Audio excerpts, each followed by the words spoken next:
ಗಣೇಶ್ ನಮಸ್ಕಾರ. ನಮಸ್ಕಾರ ಟೆರಾಮ್. ಈಗ ಸಿಇಟಿ ನಲ್ಲಿ ಒಂದು ಒಳ್ಳೆ ರ್ಯಾಂಕ್ ಪಡ್ಕೊಂಡು ಒಳ್ಳೆ ಇಂಜಿನಿಯರಿಂಗ್ ಕಾಲೇಜ್ ಸೇರ್ಕೊಂಡು ಅಲ್ಲೂ ಕೂಡ FCD ತಗೊಂಡು ಕ್ಯಾಂಪಸ್ ಪ್ಲೇಸ್ಮೆಂಟ್ ಅಲ್ಲಿ ಒಂದೊಳ್ಳೆ ಕೆಲಸವನ್ನ ಪಡ್ಕೊಂಡು ಒಂದು ಒಂದು ಸೆಟ್ ರೆಗ್ಯುಲರ್ ಟ್ರ್ಯಾಕ್ ನಲ್ಲಿ ಹೋಗ್ತಿದ್ದ ಒಬ್ಬ ಹುಡುಗ ಒಂದು 3 ವರ್ಷ ಕೆಲಸ ಮಾಡ್ತಾನೆ. ಅದಾದ್ಮೇಲೆ ನಾನು ಫಿಲ್ಮ್ಸ್ ಮಾಡಬೇಕು ಅಂತ ಕೆಲಸ ಬಿಟ್ಟು ಫಿಲ್ಮ್ ಇಂಡಸ್ಟ್ರಿಗೆ ಬರ್ತಾನೆ. ಯಾಕೆ, ಹೇಗೆ? ಅದು ತುಂಬಾ ಸಿಂಪಲ್ ಆಗಿ ಕೇಳಿಸಿದ್ರು ಕ್ವಶನ್ಗಳು. ಅಂದ್ರೆ ಅದನ್ನ ಸ್ಟ್ರೇಟ್ ಫಾರ್ವರ್ಡ್ ಆಗಿ ಆನ್ಸರ್ ಮಾಡೋದು ಒಂಥರ ಟ್ರಿಕಿ ಅಂತ ಅನ್ಕೊಂತೀನಿ. ಅಂದ್ರೆ ನನ್ನ ಪರ್ಸನಲ್ ಯಾಕೆ ಮತ್ತು ಹೇಗೆಗಳು ಸ್ವಲ್ಪ ಬೇರೆ ತರ ಇರಬಹುದು. ಅಂದ್ರೆ ದ ಬೇಸ್ ಇಸ್ ಸೇಮ್. ಅಂದ್ರೆ ಬೇಸಿಕ್ ಕ್ವಶನ್ ಅಂದ್ರೆ ಯಾವ ಬರುತ್ತೆ ಅಂತ ಕೇಳಿದ್ರೆ ನಮ್ಗೇನೋ ಒಂದು ಹೊಸತನ್ನ ಹುಡುಕುವ ಒಂದು ಹುಚ್ಚು ಹಿಡ್ಕೊಂಡಿರುತ್ತೆ. ಅಂದ್ರೆ ಪ್ರಾಬಬ್ಲಿ ದಟ್ ಅದು ಒಂದು ಚೈಲ್ಡ್ಹುಡ್ ಇಂದಾನೇ ಒಂದು ಶುರುವಾಗಿರುವಂತಹ ಒಂದಿಷ್ಟು ಕ್ಯಾರೆಕ್ಟರಿಸ್ಟಿಕ್ಸ್ಗಳು. ಅಂದ್ರೆ ಈಗ ನಾವು ಕಾರ್ಪೊರೇಟ್ ವರ್ಲ್ಡ್ ಅಲ್ಲಿ ಅಥವಾ ಇಂಜಿನಿಯರಿಂಗ್ ಅಲ್ಲಿ ತುಂಬಾ ನಾವು ಎಂಜಾಯ್ ಮಾಡ್ತೀವಿ. ಏನಕ್ಕೆ ಅಂದ್ರೆ every day is a new day. ಆದ್ರೆ every semester is a new semester. ಅಂದ್ರೆ ಅದರಲ್ಲೊಂದು ಜರ್ನಿಯನ್ನು ನಾವು ಗುರುತಿಸ್ಕೋತೀವಿ. ಅಂದ್ರೆ first year, second year, third year ಆ ತರದೊಂದು ಜರ್ನಿಯನ್ನು ನಾವು ಮಾಡ್ಕೊಂತ ಬಂದಾಗ ಅದನ್ನ ಒಂದು ಕಾರ್ಪೊರೇಟ್ ವರ್ಲ್ಡ್ ಅಲ್ಲಿ ಹುಡ್ಕೋದು ಕಷ್ಟ ಆಗ್ಬಿಡುತ್ತೆ. ಅಂದ್ರೆ ಅದೊಂದು ಒನ್ ವೇ ಜರ್ನಿ ತರ ಅದು. ಅಂದ್ರೆ there is no coming back, there is no ups and downs. ಅಂದ್ರೆ ದೇರ್ ಆರ್ ಇದು ಬಟ್ ಕೆಲವೊಂದು ಹಂತಗಳಲ್ಲಿ ಅದು ಒಂದೇ ದಿಕ್ಕಿನಲ್ಲಿ ಸಾಗ್ತಿರುವಂತ ದೋಣಿ ಒಂದು ದೊಡ್ಡ ಸಾಗರದಲ್ಲಿ ಅಂತ ಅನ್ಸಿದಾಗ ಸೊ ಅದೊಂದಿಷ್ಟು ಕ್ವಶನ್ಸ್ ಗಳನ್ನ ಹುಟ್ಕೊಂಡಾಗ ನಾವು ಬೇರೆ ನಮ್ಮ ಗಮನಗಳನ್ನ ಬೇರೆ ಕಡೆ ಹರಿಸಿದಾಗ ಕೆಲವೊಂದು ಉತ್ತರಗಳು ಸಿಕ್ಬಿಡುತ್ತೆ. ಇಮಿಡಿಯೇಟ್ ಉತ್ತರಗಳು. ಅಂದ್ರೆ ಅದು ವೆರಿ ಇನ್ಸ್ಟಿಂಕ್ಟ್ ಬೇಸ್ಡ್ ಉತ್ತರಗಳದು. ಸೊ ಆವಾಗ ಈ ತರ ಉತ್ತರಗಳು ಹೊಳ್ಕೊಳ್ಳುತ್ತೆ. ಓಕೆ, ಒಂದು ಫೋಟೋಗ್ರಫಿಯನ್ನು ನನಗೆ ಹುಚ್ಚಿಡಿಸ್ಕೊಂಡಾಗ ನಾನು ಯಾಕೆ ಆ ಡೈರೆಕ್ಷನ್ ಅಲ್ಲಿ ಮುಂದುವರಿಬಾರ್ದು? ಅಂದ್ರೆ ಅದನ್ನ ಒಂದು ಕರಿಯರ್ ಅಂತ ತಗೊಳ್ಳುವಂತ ಧೈರ್ಯಗಳು ಇಮಿಡಿಯೇಟ್ಲಿ ಬರ್ದೇ ಇದ್ರು ಒಂದು ನಿರ್ಧಾರ ಮಾಡುವಷ್ಟು ಧೈರ್ಯ ಅಂತಾದ್ರೂ ಬಂದೇ ಬರುತ್ತೆ. ಆ ಒಂದು ಸಿಚುವೇಶನ್ ಅಲ್ಲಿ ಪ್ರಾಬಬ್ಲಿ ಆ ನಿರ್ಧಾರ ಮಾಡೋಕೆ ತುಂಬಾ ಧೈರ್ಯ ಇತ್ತು. ಬಟ್ ಅದ್ರ ಮುಂದೇನು ಅಂತ ಕ್ವಶನ್ಗಳು ಕೂಡ ಕೋರ್ಸ್ ಅದು ಸಹಜ. ಅದ್ರ ಜೊತೆ ಒಂದು ಇದಾಗಿ ಬರುತ್ತೆ, ಬರ್ಡನ್ ಆಗಿ ಬರುತ್ತೆ. ಬಟ್ ಅದನ್ನ ನಾವು ಕಂಡುಕೊಂತಾ ಹೋದಾಗೆ ಒಂದು ನಿರ್ಧಾರದಿಂದ ಕೆಲವೊಂದು ಜರ್ನಿಗಳು ಸ್ಟಾರ್ಟ್ ಆಗತ್ತೆ. ಸೊ ಈ ಫೋಟೋಗ್ರಫಿಯ ಹುಚ್ಚಿನಿಂದ ಪ್ರಾಬಬ್ಲಿ ಈ ಸಿನಿಮಾ ಅನ್ನೋದು ಕೂಡ ಒಂದು ಆಡೆಡ್ ರೆಸ್ಪಾನ್ಸಿಬಿಲಿಟಿ ತರ ಬಂತೇನೋ ಅಂತ ನನಗನ್ನಿಸ್ತಾ ಇದೆ. ಬಟ್ ಅಲ್ಲಿ ಒಂದು ಇಮೇಜಸ್ ಗಳು ಮಾತಾಡೋಕೆ ಶುರು ಮಾಡಿದಾಗ ಫೋಟೋಗ್ರಫಿಯಲ್ಲಿ ಒಂದು ಮೂವಿಂಗ್ ಇಮೇಜಸ್ ಕ್ರಿಯೇಟ್ ಮಾಡೋ ಇಂಪ್ಯಾಕ್ಟ್ ಹೇಗಿರಬಹುದು ಅಂತ ಆಲೋಚನೆಗಳು ಬರಕ್ ಸ್ಟಾರ್ಟ್ ಆಯ್ತು. ಸೊ ಒಂದ್ರ ಹಿಂದೆ ಒಂದು ಇಮೇಜ್ಗಳು ಕೂಡಿದಾಗ ಒಂದು ಸೀನ್ ಆಗತ್ತೆ, ಸೀನ್ಗಳು ಕೂಡಿದಾಗ ಒಂದು ಸಿನಿಮಾ ಆಗತ್ತೆ ಅಂತ ಯಾವಾಗ ರಿಯಲೈಸ್ ಆಗಕ್ಕೆ ಸ್ಟಾರ್ಟ್ ಆಯ್ತು ಆವಾಗ ನಾವು ಈ ಸಿನಿಮಾ ಅನ್ನೋ ಫೀಲ್ಡ್ ಅನ್ನ ಎಕ್ಸ್ಪ್ಲೋರ್ ಮಾಡಕ್ಕೆ ಸ್ಟಾರ್ಟ್ ಮಾಡಿದ್ವಿ ಅಂತ ಹೇಳಿದಾಗ ಈಗ ಈ ಸಿನಿಮಾ ಅನ್ನೋದು ಕೊಲಾಬರೇಟಿವ್ ವರ್ಕ್. ಅನ್ಲೈಕ್ ಫೋಟೋಗ್ರಫಿ, ಅದೊಂದು ಫೋಟೋಗ್ರಫಿ ಇಂಡಿವಿಜುವಲ್ ಕರಿಯರ್ ಅವ್ರ ಇಂಡಿವಿಜುವಲ್ ಆರ್ಟ್ ಫಾರ್ಮ್ ಅಂತೂ ಹೇಳ್ಬಹುದು. ಬಟ್ ಸಿನಿಮಾ ಅಂತ ಬಂದಾಗ ಇಟ್ಸ್ ಮೋರ್ ಆಫ್ ಕೊಲಾಬರೇಟಿವ್. ಆವಾಗ ಒಂದು ತಂಡದ ಹುಡುಕಾಟ ಅಥವಾ ಲೈಕ್ ಮೈಂಡೆಡ್ ಪೀಪಲ್ ಗಳ ಹುಡುಕಾಟ ಆ ತರ ಜರ್ನಿಯಲ್ಲಿ ಮುಂದುವರೆದಾಗ ಸೊ ಅದರದ್ದೇ ಆದ ಒಂದಿಷ್ಟು ಏನಂತಾರೆ ಇಮೋಷನಲ್ ಹೈ ಅದಕ್ಕೆ ಒಂದು ಹುಟ್ಕೊಂತು. ಸೊ ಅದನ್ನ ಎಕ್ಸ್ಪ್ಲೋರ್ ಮಾಡ್ತಾ ಮಾಡ್ತಾ ಪ್ರಾಬಬ್ಲಿ ನಾನೊಂದಿಷ್ಟು ಶಾರ್ಟ್ ವಿಡಿಯೋಸ್ ಗಳನ್ನ ಸ್ಟಾರ್ಟ್ ಮಾಡಿದ್ವಿ. ಅಗೇನ್ ಅಂದ್ರೆ ತುಂಬಾ ಸೀರಿಯಸ್ ಆಗಿ ಅಂತ ಹೇಳೋಕ್ ಆಗೋದಿಲ್ಲ, ಬಟ್ ಕೋರ್ಸ್ ಒಂದು ಜರ್ನಿಯನ್ನ ನಾವು ಗುರುತಿಸ್ಕೊಂಡ್ಬಿಟ್ಟಿದ್ವಿ ಅವಾಗ. ಬಟ್ ಆ ಫೋಟೋಗ್ರಫಿಯ ಹುಚ್ಚು ಹಿಡಿದಿದ್ ಹೇಗೆ? ಅದು ಅಂದ್ರೆ ಮೇ ಬಿ ಅದೊಂದು ಎಕ್ಸ್ಪ್ಲೇನ್ ಮಾಡೋದು ತುಂಬಾ ಕಷ್ಟ. ಬಟ್ ತುಂಬಾ ಮುಂಚಿಂದನು ಏನೋ ಒಂದು ಕಂಡಾಗ ಒಂದು ಸೆರೆ ಹಿಡಿಯಬೇಕು ಅನ್ನೋದೊಂದು ಆಸೆ ಇದ್ದೇ ಇರುತ್ತೆ. ಅಂದ್ರೆ ಅದು ಕಣ್ಣುಗಳಲ್ಲಾಗ್ಲಿ, ಕ್ಯಾಮ್ರಾಗಳಲ್ಲಾಗ್ಲಿ, ಚಿತ್ರ ರೂಪದಲ್ಲಾಗ್ಲಿ, ಕವಿತೆ ರೂಪದಲ್ಲಾಗ್ಲಿ ಏನೋ ಒಂದಿಷ್ಟು ಕೆಲವೊಬ್ರಿಗೆ ಅದನ್ನ ಕೆಲವೊಬ್ರು ಮೆಮೊರಿಯಾಗೂ ಕೂಡ ಇಟ್ಕೊಂತಾರೆ. ಅಂದ್ರೆ ಐ ರಿಯಲಿ ಅಪ್ರಿಶಿಯೇಟ್ ದಮ್. ಅಂದ್ರೆ ಒಂದು ಕಂಡಿದ್ದನ್ನ ನಾವು ನೆನಪಲ್ಲಿ ಇಟ್ಕೊಳ್ಳೋದು ತುಂಬಾ ಇಂಪಾರ್ಟೆಂಟ್ ಆಗತ್ತೆ ಮನುಷ್ಯನ ಜೀವನದಲ್ಲಿ. ಅಂದ್ರೆ ಗುಡ್, ಬ್ಯಾಡ್, ವರ್ಸ್ಟ್, ಅಗ್ಲಿ, ಎನಿಥಿಂಗ್. ಸೊ ಅದನ್ನ ನನಗೆ ಫೋಟೋಗ್ರಫಿ ಅನ್ನೋ ಟೂಲ್ ತುಂಬಾ ಇಂಟ್ರೆಸ್ಟಿಂಗ್ ಆಗಿ ಕಾಣಿಸ್ತು. ಅದನ್ನ ನಾನು ಪ್ರಾಬಬ್ಲಿ ನನಗೆ ಕಾಣಿಸಿದ್ದನ್ನ ನಾನು ಮೆಮೊರಿಯಾಗಿ ಇಟ್ಕೊಳ್ಳೋಕೆ ಅಥವಾ ಏನಂತಾರೆ ಅದಕ್ಕೆ, ಇಟ್ಸ್ ನಾಟ್ ಆರ್ಟ್. ನನ್ಗೆ ಅದು ಇಟ್ಸ್ ಏನಂತಾರೆ ಅಂತ ಹೇಳಿ it's just your extended part. ಅಂದ್ರೆ ಅದನ್ನ ಆರ್ಟ್ ಆಗಿ ಗುರುತಿಸ್ತಾರೆ ಬೇರೆಯವರು ಆವಾಗ. ಅಂದ್ರೆ ನಮ್ಗೆ ಅದು ಆರ್ಟ್ ಅನ್ನೋದಕ್ಕಿಂತ it's just your extended part ಅಷ್ಟೇ. ಅದನ್ನ ನಾವು ಮಾಡಿದಾಗ, ಅದನ್ನ ತಗೊಂಡಾಗ ನಮ್ಮಲ್ಲಿ ಇರೋ ಒಂದಿಷ್ಟು ಏನಂತಾರೆ ಒಂದು ಹೌ ವಿ ಪರ್ಸೀವ್ ಲೈಫ್ ಅನ್ನೋದನ್ನ ಅದ್ರ ಮೂಲಕ ಹೇಳ್ತಾ ಹೋಗ್ತೀವಿ. ಸೊ ಫೋಟೋಗ್ರಫಿಯ ಮುಂದುವರಿದ ಭಾಗವಾಗಿ ಈ ಸಿನಿಮಾ ಮೂಡಿ ಬಂತೇನೋ. ಓಕೆ, ಈ ಪರ್ಟಿಕ್ಯುಲರ್ ಸ್ವಿಚ್ ಇದೆಯಲ್ಲ, ಒಂದು ಕಾರ್ಪೊರೇಟ್ ಇಂದ ಫಿಲ್ಮ್ ಇಂಡಸ್ಟ್ರಿಗೆ ಬರೋದು, ಆಬ್ವಿಯಸ್ಲಿ ಆ ಸ್ವಿಚ್ ನ ಮಾಡುವಾಗ ಸಾಕಷ್ಟು ಕನ್ಸಿಡರೇಷನ್ಸ್ ಇರುತ್ತೆ. ಅಪ್ಪ ಅಮ್ಮ ಏನ್ ಹೇಳ್ತಾರೆ, ಮನೆಯಲ್ಲಿ ಫೈನಾನ್ಷಿಯಲ್ ಸ್ಟೇಟಸ್ ಹೇಗಿದೆ ಅಂಡ್ ಆಲ್ ಆಫ್ ದಟ್. ಆದ್ರೂ ನಿಮಗೆ ಆಲ್ರೆಡಿ ಆ ಸ್ವಿಚ್ ಮಾಡುವಾಗ ನಿಮ್ಮ ಅಬಿಲಿಟೀಸ್ ಬಗ್ಗೆ ಒಂದು ತಕ್ಕ ಮಟ್ಟಿಗೆ ನಂಬಿಕೆ ಇತ್ತಾ? ಖಂಡಿತ. ಅಂದ್ರೆ ಇಮೋಷನಲಿ ಅಂಡ್ ಅನಾಲಿಟಿಕಲಿ ಅದು ಎರಡೂ ಇರ್ಲೇಬೇಕಾಗತ್ತೆ ಆ ನಂಬಿಕೆಗಳು. ಅದಿಲ್ಲದೆ ನಾವು ಮುಂದುವರೆದ್ರೆ ಅಂದ್ರೆ ಆ ಪ್ಯಾಷನ್ ಅನ್ನೋದು ಕೂಡ ಒಂದು ಓವರ್ ರೇಟೆಡ್ ಟರ್ಮ್ ಆಗಿ ಹೋಗಿದೆ ಇವಾಗ. ಅಂದ್ರೆ ವಿತೌಟ್ ಅದ್ರ ಬಗ್ಗೆ ಗೊತ್ತಿಲ್ಲಾರ್ದೇನೆ, ಅದ್ರ ಒಳಗಿನ ಒಂದಿಷ್ಟು ಚಾಲೆಂಜಸ್ ಗಳು ಗೊತ್ತಿರ್ಲಾರ್ದೇನೆ ನಾವು ನುಗ್ಗುವಂತ ಪ್ರಯತ್ನ ಮಾಡಿದ್ರೆ ಅದು ಪ್ರಾಬಬ್ಲಿ ಒಂದು ಡೆಡ್ ಎಂಡಿಗೆ ಹೋಗಿ ನಿಂತ್ಕೊಂತೀವಿ. ಆ ಕ್ಲಾರಿಟಿಗಳು ಒಂದು ಹಂತಕ್ಕೆ ಬಂದ್ರೇನೆ ಒಳ್ಳೇದು ಅಂತ. ಈ ತರ ಡಿಸಿಷನ್ಸ್ ಗಳನ್ನ ತಗೋಬೇಕಾದ್ರೆ ಅಂದ್ರೆ ಒಂದು ಸೆಲ್ಫ್ ಬಿಲೀಫ್ ಅನ್ನೋದು ತುಂಬಾ ಪ್ರಾಕ್ಟಿಕಲ್ ಅನಾಲಿಸಿಸ್ ಅದು. ಅಂದ್ರೆ ಇವಾಗ ನನ್ಗೆ ಗೊತ್ತಿಲ್ಲ ತಿಳ್ಕೊಂತೀನಿ ಅಂತ ಹೇಳಿ ನುಗ್ಗೋದು ಬೇರೆ, ಅದ್ರ ಬಗ್ಗೆ ಸ್ವಲ್ಪ ತಿಳ್ಕೊಂಡು ನುಗ್ಗೋದು ಬೇರೆ. ಅಂದ್ರೆ ಇವಾಗ ಈಜ್ ಬರ್ಲಾರ್ದವನು ಸಾಗರಕ್ಕೆ ಹಾರಿದ್ರು ಕಲ್ತ್ಕೊಂತಾನೆ ಅಂತ ಹೇಳ್ತಾರಲ್ಲ, that is I think it's foolishness. ಅಂದ್ರೆ ಅವನಿಗೆ ಅಟ್ಲೀಸ್ಟ್ ಒಂದಿಷ್ಟು basics of swimming, basics of sea, ಅದ್ರದ್ದೊಂದಿಷ್ಟು ಆಸ್ಪೆಕ್ಟ್ಸ್ ಗಳು ಗೊತ್ತಿಲ್ಲದೆ ಹಾರೋದು probably it's very much stupidity ಆಗತ್ತೆ ಅದು. ಸೊ ಆ ಕಾನ್ಫಿಡೆನ್ಸ್ ಖಂಡಿತವಾಗ್ಲೂ ಬೇಕೇ ಬೇಕು. ಸೊ ನೀವು ಕೆಲವೊಂದು ಶಾರ್ಟ್ ಫಿಲ್ಮ್ ಗಳನ್ನು ಮಾಡಿದ್ರಿ ಈ ಜರ್ನಿಯಲ್ಲಿ, ಈ ಸ್ವಿಚ್ ಜರ್ನಿಯಲ್ಲಾಗ್ಲಿ ಅಥವಾ ಅದಕ್ಕೂ ಮುಂಚೆನೆ ಪ್ರಾಯಶಃ ಶುರು ಮಾಡ್ಕೊಂಡಿರಬಹುದು. ಅದರಲ್ಲಿ ಕಲ್ತದ್ದೇನು, ಅದು ನಿಮಗೆ ನಿಮ್ಮ ಫೀಚರ್ ಫಿಲ್ಮ್ ಮಾಡುವಾಗ ಏನನ್ನ ತಂದು ಕೊಡ್ತು, ಏನನ್ನ ತಂದು ಕೊಡ್ಲಿಲ್ಲ? ಸಿನಿಮಾ ಅಂತಾನೆ ಬಂದಾಗ short or big, the first thing ಬೇಕಾಗಿರೋದು ಆ ಕೊಲಾಬ್ರೇಷನ್ಗಳು. ಅಂದ್ರೆ ಒಂದು ತಂಡ ಅಂತ ಅಂದಾಗ ಒಂದು ದೊಡ್ಡ ಕೊಲಾಬ್ರೇಷನ್ ಆಗೇ ಆಗಿರುತ್ತೆ. ನನ್ನಿಂದ ಹಿಡಿದು ಒಬ್ಬ ಲೈಟ್ ಆಫೀಸರ್ ತನಕನು it's a collaborative work. So short movie ಮಾಡಿದಾಗ ಅಲ್ಲಿ ಒಂದಿಷ್ಟು ರಿಯಲೈಸೇಷನ್ ಗಳಾಗತ್ತೆ. Without collaboration cinema won't work. ಅದೊಂದು ಡೆಫಿನೆಟಿವ್ ಆನ್ಸರ್ ಅವಾಗ. ಅಂದ್ರೆ ಈಗ ಕ್ಯಾಪ್ಟನ್ ಆಫ್ ದ ಶಿಪ್ ಅಂತ ಒಂದು ಟರ್ಮ್ ಕಾಯಿನ್ ಮಾಡ್ಬಿಟ್ಟಿದ್ದಾರೆ ಎಲ್ಲರೂ. ಅದರಲ್ಲಿ ತುಂಬಾ ಜನ ಬೇಕಾಗುತ್ತೆ. ಒಂದು ಶಿಪ್ ನ ಮೂವ್ ಮಾಡ್ಸೋಕೆ ಒಂದು ಕಂಪ್ಲೀಟ್ ಆದ ಟೀಮ್ ಬೇಕು, ಅದಕ್ಕೆ ಒಂದಿಷ್ಟು ಆದ ಪ್ಲಾನಿಂಗ್ ಗಳು ಬೇಕು. ಸಿನಿಮಾ ಮಾಡಾದ್ಮೇಲೆ ಅದನ್ನ ನಾವು ಎಲ್ಲಿ ಪ್ಲೇಸ್ ಮಾಡ್ತೀವಿ ಅನ್ನೋದು ಕೂಡ ಬೇಕು. ಅಂದ್ರೆ ಅದನ್ನೆಲ್ಲ ನೀವು ನಾನು ಸಿನಿಮಾ ಶಾರ್ಟ್ ಮೂವಿ ಮಾಡಿದೀನಿ ಅಂದ ತಕ್ಷಣ ಇಟ್ ಡಸಂಟ್ ಎಂಡ್ ಅಲ್ಲಿಗೆ. ಸೊ ಅದನ್ನ ನಾವು ಹೇಗೆ ಅದನ್ನ ಮುಂದೆ ತಗೊಂಡು ಹೋಗ್ತೀವಿ ಅಥವಾ ಅದನ್ನ ಯಾರಿಗೆ ತೋರಿಸ್ತೀವಿ, ಯಾರು ನಮ್ಮ ಶಾರ್ಟ್ ಮೂವಿನ ನೋಡಿ ಮುಂದಕ್ಕೆ ನಮ್ಗೆ ಅದನ್ನ ಎಕ್ಸ್ಟೆಂಡ್ ಮಾಡ್ಕೊಂತಾರೆ ನಮ್ಮನ್ನ ಫಿಲ್ಮ್ ಫ್ರೆಟರ್ನಿಟಿ ಅವರು, ಒಂದಿಷ್ಟು ಕ್ಯಾಲ್ಕುಲೇಷನ್ಸ್ ಗಳು ಬಂದೇ ಬರುತ್ತೆ. ಮುಂದಕ್ಕೆ ಏನ್ ತಗೊಂಡು ಹೋಗ್ಬಾರ್ದು ಶಾರ್ಟ್ ಮೂವಿಯಿಂದ ಅಂತಂದ್ರೆ, ಶಾರ್ಟ್ ಮೂವಿ ನೋಡುವಂತ ಆಡಿಯನ್ಸ್ ಗಳು 90% ನಿಮ್ಮನ್ನ ಅಪ್ರಿಶಿಯೇಟ್ ಮಾಡ್ತಾರೆ.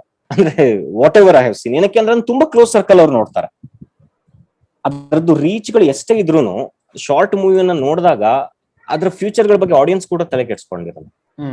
ಅಂದ್ರೆ ಇವನ ಮುಂದಿನ ಸಿನಿಮಾಕ್ಕೋಸ್ಕರ ಅವ್ರು ವೇಟ್ ಮಾಡ್ತಾ ಇರೋದಿಲ್ಲ ಪ್ರಾಬಬ್ಲಿ. ಅಂದ್ರೆ I never know, but and ಸ್ವಲ್ಪ ಒಂದ್ ರೀತಿಯಲ್ಲಿ ಫರ್ಗಿವಿಂಗ್ ಆಗೂ ಇರ್ತಾರೆ. ಡೆಫಿನೆಟ್ಲಿ. ಅಂದ್ರೆ ಇದು ನಮ್ಮ ಫಸ್ಟ್ ಸಿನಿಮಾ, ನಮ್ಮನ್ನ ಕ್ಷಮಿಸಿ ಅಂತಾನೆ ಅವರು ಫಸ್ಟ್ ಗೆ ಬರ್ಕೊಂಡಿರ್ತಾರೆ. ಸೊ ಆ ಯಾವ್ದು ಕ್ಯಾಲ್ಕುಲೇಷನ್ ಗಳು ಫ್ಯೂಚರ್ಲಿ ವರ್ಕ್ ಆಗಲ್ಲ. ಈಗ ಸುದ್ದಿಲಿರೋ ನಿಮ್ಮ ಚಿತ್ರ ನೀಲಿ ಹಕ್ಕಿಗೆ ಬರೋಣ. ಈ ಹಕ್ಕಿ ಹುಟ್ಟಿದ್ದು ಯಾವಾಗ, ಹಾರಿದ್ದು ಹೇಗೆ? ಕತೆ ಹುಟ್ಕೊಂಡಿರೋದು ಹೇಗೆ ಅಂತ ಕೇಳಿದ್ರೆ, ನಾನು ಇದನ್ನ ನೋಡಿದೀನಿ. ಅಂದ್ರೆ ದ ಸೇಮ್ ಸಿಚುವೇಶನ್ ಗಳನ್ನ ನಾನು ನೋಡಿದೀನಿ. ಅಂದ್ರೆ right what we know, right what we C ಅಂತ ಅನ್ನೋದು ವೆರಿ ಬೇಸಿಕ್ ಆಫ್ ರೈಟಿಂಗ್.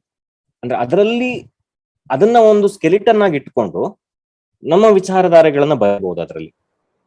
ಅಂದ್ರೆ ಒಂದು ಇನ್ಸಿಡೆಂಟ್ ನಾವು ಇಟ್ಕೊಂಡು ಅದಕ್ಕೆ ನಾವು ರೆಕ್ಕೆಗಳನ್ನ ಪುಕ್ಕಗಳನ್ನ ಕಟ್ಟಿ ಅದನ್ನ ಒಂದು ಫೀಚರ್ ಫಿಲ್ಮ್ ಕತೆ ತರ ರೆಡಿ ಮಾಡಬಹುದು ಅಂತ ಒಂದು ಸಣ್ಣ ಕಾನ್ಫಿಡೆನ್ಸ್ ಬಂತು. ಸೊ ಅದನ್ನ ಬರೆದಾಗ, ಕಂಪ್ಲೀಟ್ ಆದಾಗ, ಸ್ಟೋರಿ ಕಂಪ್ಲೀಟ್ ಆದಾಗ, ಕೀಪಿಂಗ್ ದ ಸೇಮ್ ಸ್ಕೆಲಿಟನ್. ಯಾವ ವರ್ಷದಲ್ಲಿ ಶುರುವಾಗಿದ್ದು? I think just 6 or 8 months before we shot. Probably 2019, late 2019 ಅಲ್ಲಿ we started conceiving this idea of making a film. Okay. So ಇಷ್ಟರೊಳಗೆ ನಿಮ್ಮ ಅವನೇ ಶ್ರೀಮನ್ನಾರಾಯಣ ಸ್ಟಿಂಟ್ ಮುಗಿದಿತ್ತು? ಹೌದು. ಶ್ರೀಮನ್ನಾರಾಯಣ ಆಲ್ಮೋಸ್ಟ್ ಕಂಪ್ಲೀಟ್ ಆಗಿತ್ತು, ರಿಲೀಸ್ ರೆಡಿ ಇತ್ತು. ಓಕೆ. ಸೊ ಅದನ್ನ ಮುಗಿಸ್ಕೊಂಡು ಆ ಸ್ಟಿಂಟ್ ನಿಮ್ದು ಮುಗಿದ ಮೇಲೆನೆ ನೀವು ಇದನ್ನ ಬರೆಯೋಕ್ ಕೂತಿದ್ದು? ಹೌದು. ಅಂದ್ರೆ ಅಲ್ಲಿ ಒಂದಿಷ್ಟು ಈಗ ಒಂದು ರೈಟರ್ ಆಗಿ, ಅಸೋಸಿಯೇಟ್ ಆಗಿ ಒಂದಿಷ್ಟು ಹಂತಗಳ ತನಕ ಕೆಲಸ ಆದ್ಮೇಲೆ it's probably in editor stable ಅದು VFX ಸ್ಟುಡಿಯೋ. ಸೊ ಅಲ್ಲಿ ನಮ್ಗೆ ತುಂಬಾ ಕೆಲಸಗಳು ಆ ತರದ್ದು ಇರೋದಿಲ್ಲ. ಸೊ ಆವಾಗ ಬೇರೆ ತರಹದ ಒಂದು ಝೋನ್ ಅಲ್ಲಿ ಇರ್ತೀವಿ ನಾವು. ಅಂದ್ರೆ we are more worried about release ಅದು ಇದು ಅಂತ. ನನಗೆ ಆತರ ಕಟ್ಟುಪಾಡುಗಳು ಇರ್ಲಿಲ್ಲ ಡೆಫಿನೆಟ್ಲಿ. ಅಂದ್ರೆ ನನ್ಗೆ ಇದು ಮುಗಿತು, ಇದು ವಾಟ್ ನೆಕ್ಸ್ಟ್. ಒಂದು ಇಂಡಿಪೆಂಡೆಂಟ್ ಆಗಿ ಒಂದು ಸಿನಿಮಾ ಮಾಡ್ಬೇಕು ಅಂತ ಅಂತೂ ಕ್ಲಾರಿಟಿ ಪಕ್ಕಾ ಇತ್ತು. ಅಂದ್ರೆ ನನಗೊಂದು ಡೈರೆಕ್ಟರ್ ಆಗಿ ಜರ್ನಿ ಸ್ಟಾರ್ಟ್ ಮಾಡ್ಬೇಕು ಅಂತಂದ್ರೆ ಈ ಕಡೆ ಎಂಡಿಂದಾನೆ ಬರ್ಬೇಕು ಅಂತ ತುಂಬಾ ಆಸೆ ಇತ್ತು. Start with independent cinema, explore very ಒಪ್ಸೋದು ಕಷ್ಟ ಅಂತನಾ? ಅಂದ್ರೆ ನಮಗೆ ಒಂದು ಈ ಸ್ಟುಡಿಯೋಗಳಂತ ಬಂದಾಗ ಅಂದ್ರೆ ಪ್ರಾಬಬ್ಲಿ ಐ ಥಿಂಕ್ ಇವನ್ ನಾವು ಕೂಡ ಆ ಕ್ಯಾಟಗರಿಯಲ್ಲಿ ಬೀಳಬಹುದು ನಾಳೆ, ವಿ ನೆವರ್ ನೋ. ಬಟ್ ಒಂದಿಷ್ಟು ಫಾರ್ಮುಲೇಷನ್ಸ್ ಗಳಿರುತ್ತೆ, ಒಂದಿಷ್ಟು ಅವ್ರದೇ ಆದಂತ ಒಂದಿಷ್ಟು ಏನಂತಾರೆ ಪ್ರಿಸಂಪ್ಷನ್ಸ್ ಗಳಿರುತ್ತೆ ಸಿನಿಮಾದ ಬಗ್ಗೆನೆ. ಅಂದ್ರೆ ಒಂದು ಸಿನಿಮಾನ ಆನೆಸ್ಟ್ ಆಗಿ ಮಾಡುವ ಒಂದು ಇನೋಸೆನ್ಸ್ ಒಂದಿಷ್ಟು ಪ್ರೊಡಕ್ಷನ್ ಹೌಸ್ ಗಳಿಗೆ ಒಂದೆರಡು ಹಿಟ್ ಕೊಟ್ಮೇಲೆ ಹೋಗ್ಬಿಡುತ್ತೆ ಅದು. And it happens I think with ಎಲ್ಲರ ಜೊತೆನೂ. ಅಂದ್ರೆ ಅದೊಂದು ಹಾರ್ಶ್ ಟ್ರೂತ್ ನನ್ನ ಪ್ರಕಾರ.